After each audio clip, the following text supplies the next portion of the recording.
This is the Table for 10 Billion podcast from the World Bank Group, supported by the Food Systems 2030 Trust Fund. I'm Sarah Trinor, and on this episode, we're going to be talking about some of the biggest issues in our global food system: farming, finance, and jobs, and how this relates to the intertwined issue of climate change. Let's start by hearing from one young farmer in Kenya. Thank you, Sarah, for hosting me on the World Bank podcast. My name is Fred Monene. I'm a farmer and an agronomist who is working with so many farmers across Africa. Many farmers knows me by the name Farm with Fred across the social medias, and we discuss matters farming and help them through so many things when it comes to farming. Hello, welcome to Farm with Fred. Subscribe to my YouTube channel, like, share, and leave a comment. Today we are going to learn Farmers about like Fred varieties are of vital to the world's economy and for food security. One biggest employer in the world is farming. So when we're talking of farming jobs, that means that across the value chain, from farming to processing to the final consumer, there are 1,000,001 jobs that can be created by the farming industry. We day in, day out talks about food insecurity. For farmers to increase food productivity, the umbrella of food production need to create more jobs. Farming employs hundreds of millions, and as our global population swells, we'll need more farmers to produce more food. Fred is passionate about getting young people enthused about food production. He communicates all about farming on social media. He embraces new technologies like drones, AI, and mobile apps, and he wants to show that farming can be a great career choice. Are you planning to start drip installation or to do the drip installation?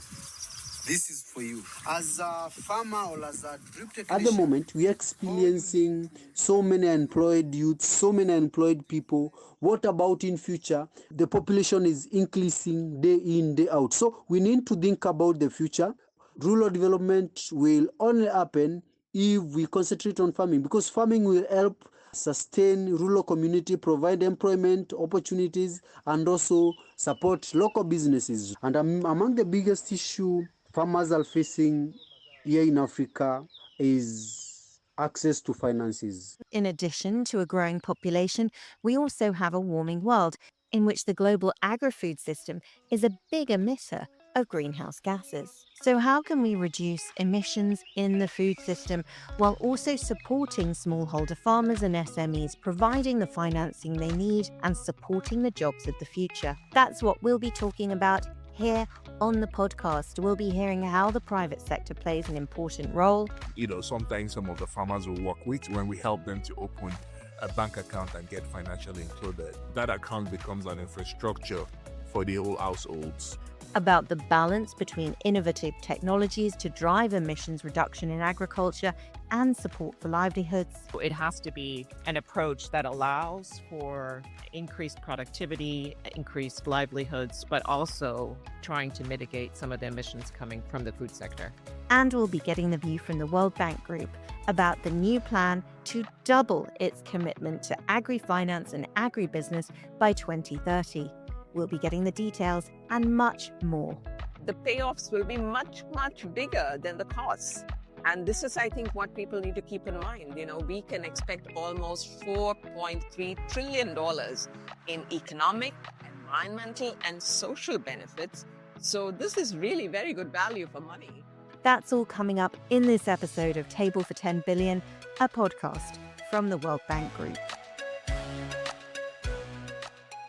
The demand for food globally is increasing. Our global food system is complex, and as we've talked about on a previous podcast episode, reducing the greenhouse gas emissions from this system is also key to a sustainable future on a livable planet.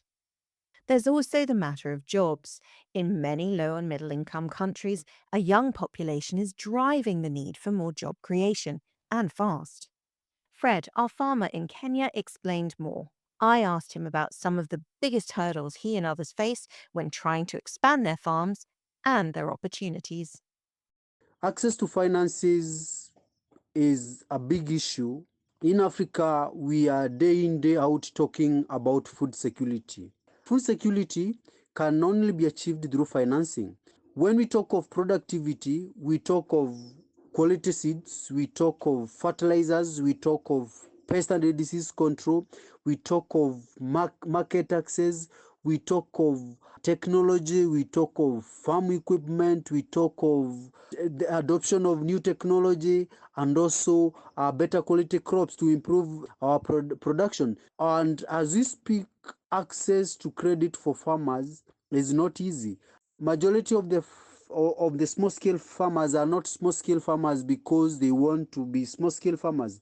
So Fred feels strongly that most smallholder farmers face barriers when it comes to growing their businesses, that access to finance is a key part of the puzzle. Let's hear from World Bank Group President Ajay Banga, who at the recent World Bank annual meetings said this. Smallholder farmers. That's what we're trying to help here. Underpinning that system is a link from our public sector experience building farmer associations and our government capacity for our private sector financing and access. We are combining this new way of working with a new level of investment. We're going to double our agri-finance and agri-business commitments to $9 billion annually and aim to mobilize billions more from the private sector by 2030. Together, we can reshape the future of food security, of nutrition, of growth, and most importantly, good jobs in the agricultural sector. I wanted to hear more about this significant new approach by the World Bank Group, so I called up someone who could tell me more. Okay, well, my name is Shobha Shetty. I'm the newly appointed Global Director of the Agriculture and Food Department here at the World Bank. So I'm actually in the World Bank headquarters in Washington, D.C. Shobha, it's a pleasure to speak to you. Tell me in a bit more detail about this really big and exciting new plan. It's a paradigm shift for us in the World Bank Group. And for decades, we have spoken about the potential of agribusiness and the role agriculture can play in shaping the future of food security, nutrition, growth, and employment. This is also a time of extraordinary challenges for the sector, given climate change and given that global food demand is now set to increase by almost 50 to 60% in the coming decades. And that's because of growing incomes, people's changing dietary patterns, and so on. But one other important number to keep in mind is over the next decade, 1.2 billion young people in developing countries will enter the workforce, yet only about 400 million jobs are going to be projected to be available. So, but we see this as a huge opportunity, especially in the agriculture and food sector. The three game changers that we see are first, really tapping into new sources of climate finance.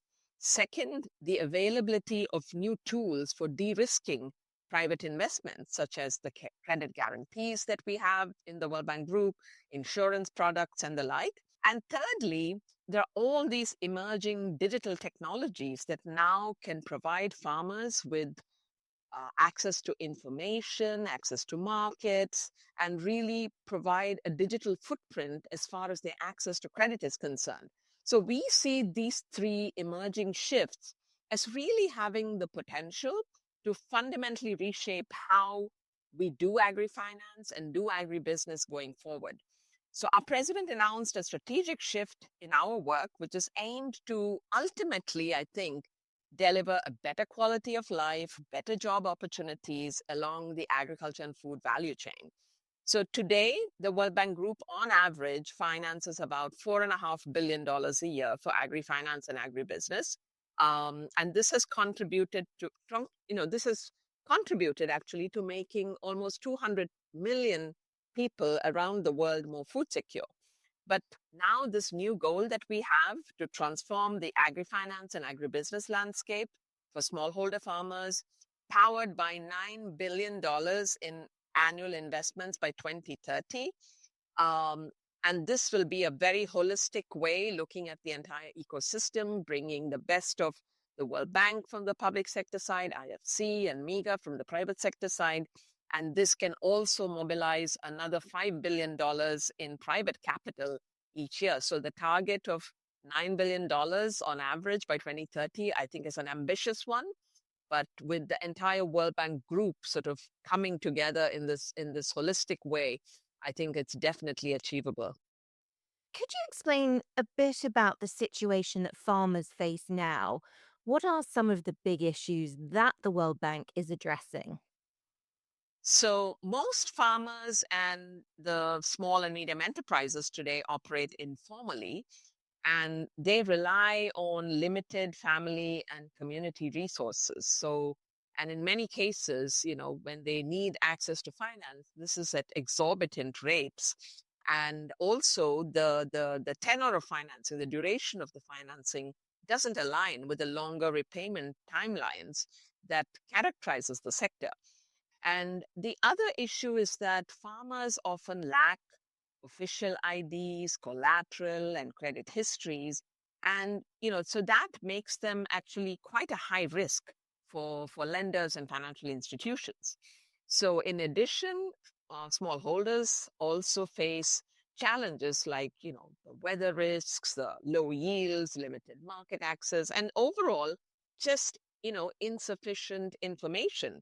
And that also has deterred financial institutions from really getting into this space. So, so this limited access to information also means that farmers don't have access or cannot demand essential services like crop insurance, which is even more important, given the climate change that really buffets the sector.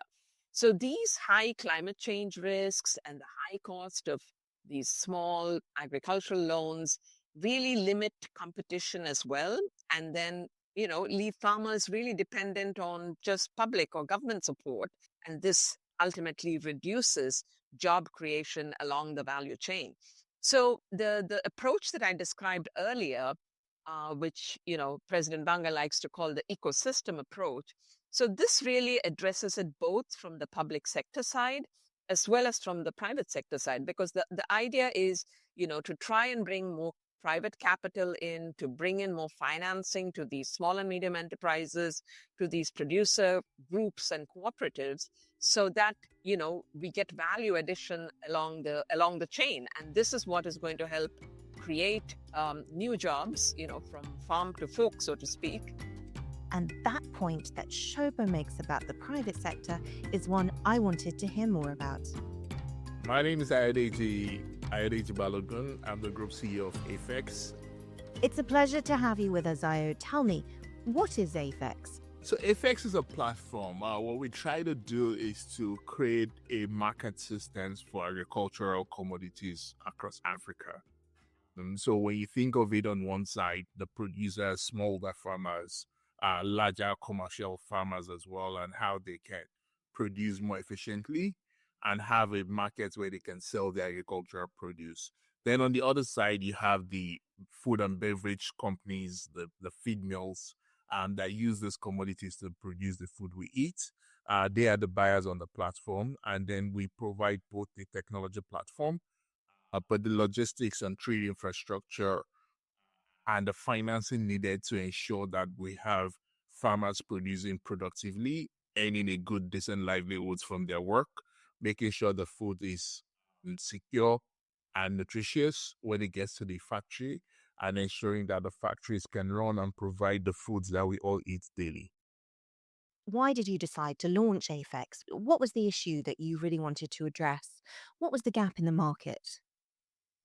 So the first problem we wanted to solve for was how to unlock agricultural financing. How do we create a vehicle that could put money and cash in the hands of farmers in Africa?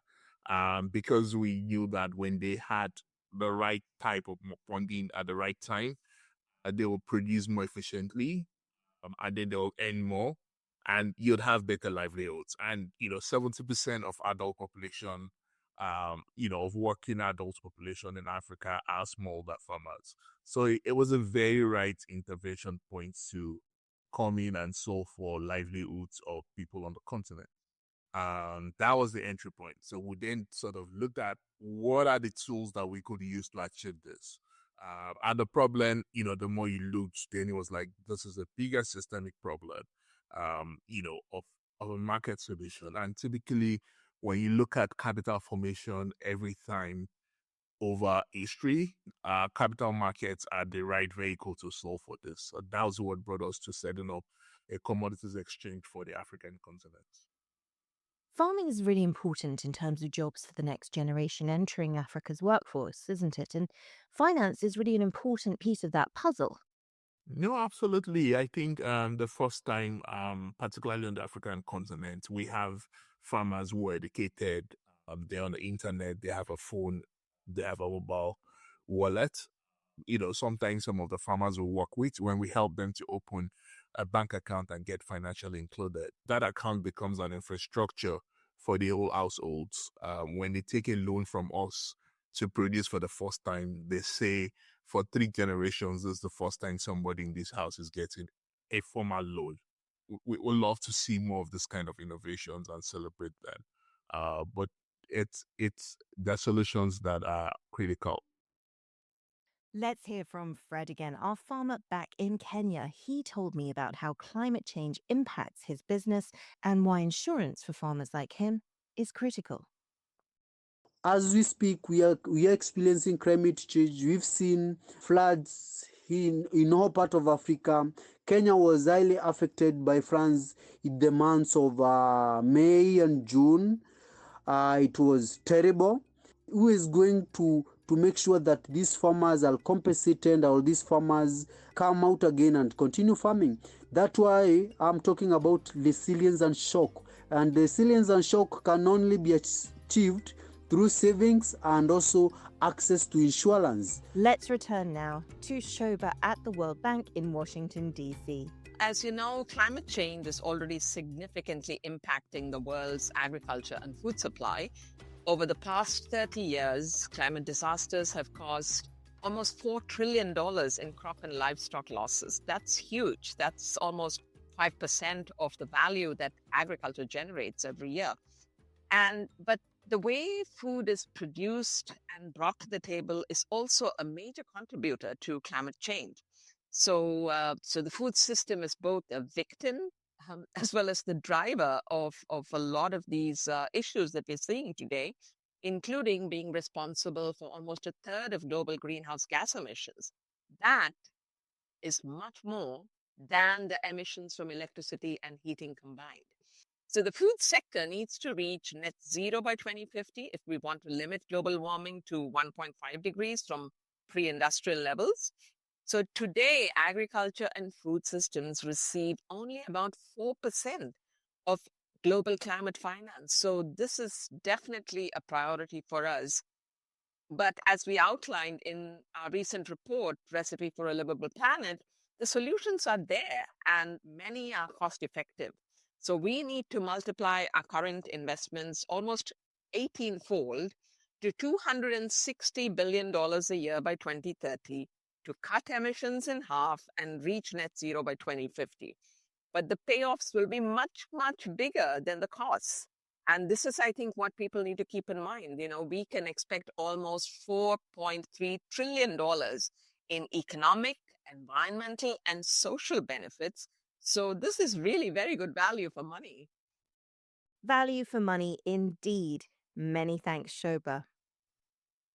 Yes, my name is Charlotte Hebebrand. I am the Director of Communications and Public Affairs at the International Food Policy Research Institute, which is one of the CGIAR centers, an international consortium on agricultural research.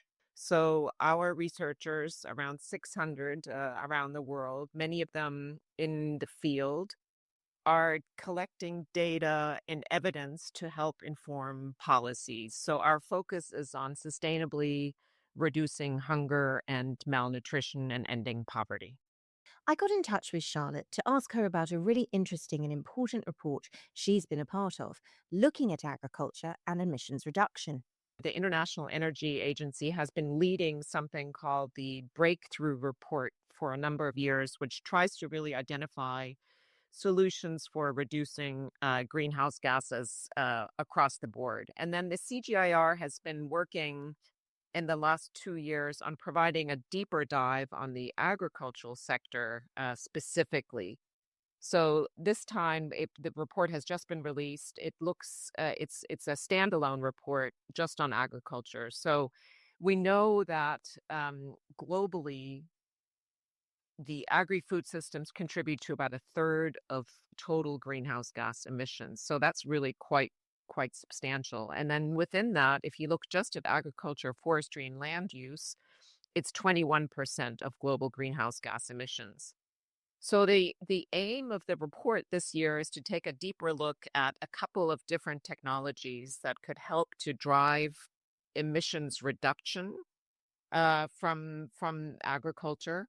But of course, and again, keeping in mind the need to ensure greater access to finance and increase the productivity of smallholders, we can't drive down emissions if that means that we're also driving down productivity and livelihoods. So it has to be an approach that allows for increased productivity, increased livelihoods, but also trying to mitigate some of the emissions coming from the food sector.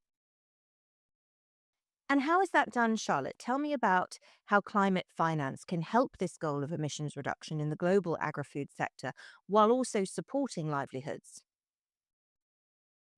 We've calculated that only a bit more than 4% of total climate finance is actually going to the agricultural sector. So considering that the agricultural sector is responsible for more than 20% of global greenhouse gases and food systems for about a third of total greenhouse gas emissions, that's obviously something that has to change.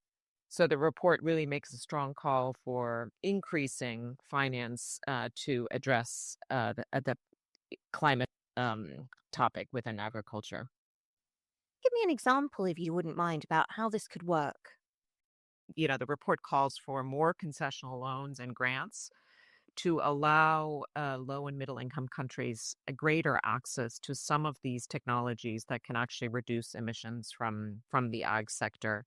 There's another very important topic around repurposing, which is actually something that my organization, IFPRI, has partnered a lot with the World Bank on.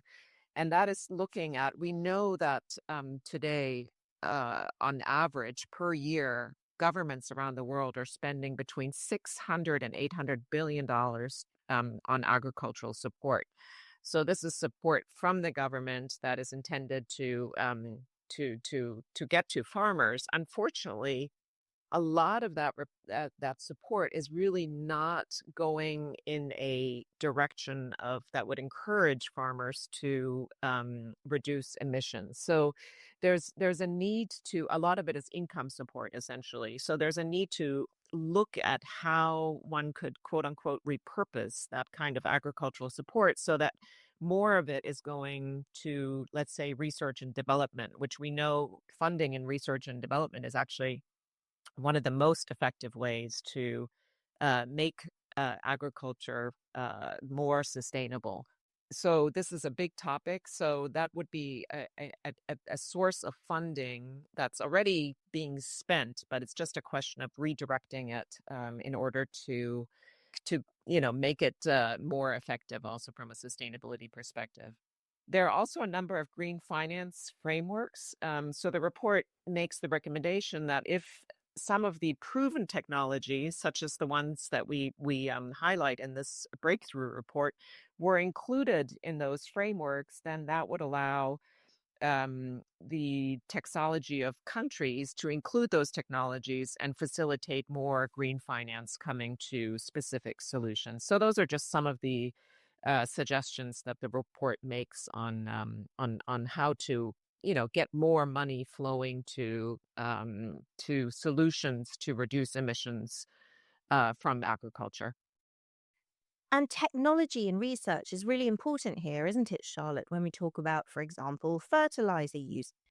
There is a need for more data, especially in low income countries. In the developed world, we have a lot of data about soils.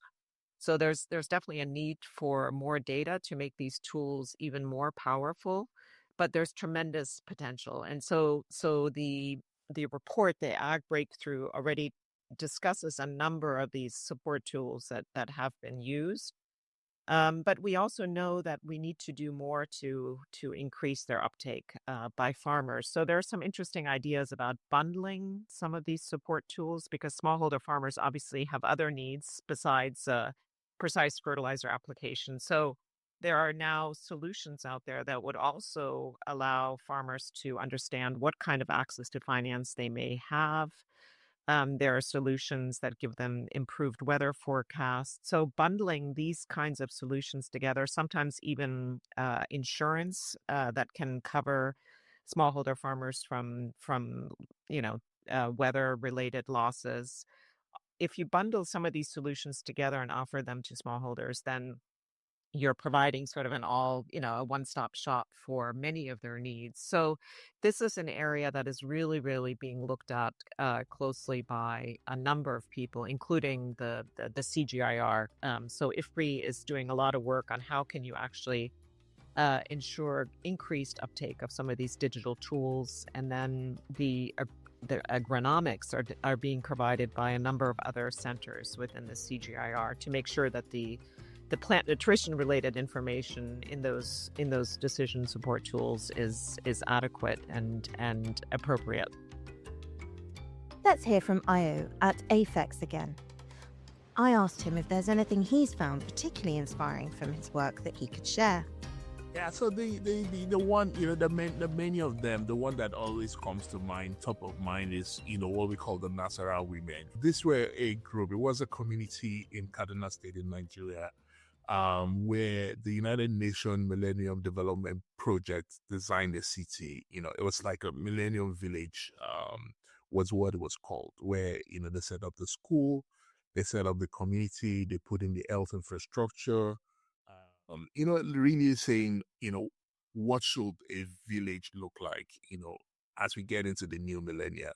So we came in towards the end of the project, when we were starting in 2014, 2015. And this community had been created over the last 10 years. And at that time, they had saved quite a lot. There were about 200 members, and they wanted to take a loan to buy fertilizer.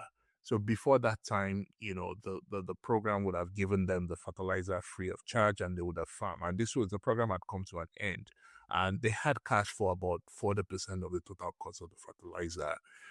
But the bank kept pushing from week to week, and they wouldn't get the loan. So we came in and said, okay, fine, let's look at how to solve for these as part of how we're solving for the input program. We'll take your cash contribution. We'll negotiate the rates, since you have a higher than required cash contribution, and we'll give you a pack. We'll give you the input that you need, and then upon harvest, so what they do as a group is every week they make a savings contribution, and at the end of the season, they bring the cash, and then they sell the remaining commodities, and then they pay out the loan. So we started with them, and over the years, about 5-6 years after, Nasara Women had grown to, over 2,000 members. Today, we have about 3,500 members. As a group, they use close to 500, metric tons of fertilizer today, from, over 10 times what they bought in the first year when we started working together. They're one of the, the members are one of the richest. A woman put it most succinctly in one of the visits that I did and interactions I had with the group. She said, 4 or 5 years ago when we started, we used to go to our neighbors when we need to get sustenance to meet a need for the family. Today, we've turned to people that people come to when they need, and we bought cows, and we've also bought other assets.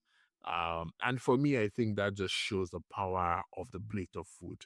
How we really, when we are when we make the right choices as consumers, when we make the right policy decisions as people at the helms of affair, as politicians, as governors, as actors, when we decide as businesses to build inclusive supply chains and bother about our extended perimeter, um, you know, of doing business, the power that we can really transform lives. It is a small, today FX is reaching 500,000 smallholder farmers across Africa. But Africa has 350 million smallholder farmers that need this support. We need to create a future where our food systems are secure, the farmers that produce and feed us have a livelihoods, and their children have a chance at a great life. Back to Shobha at the World Bank.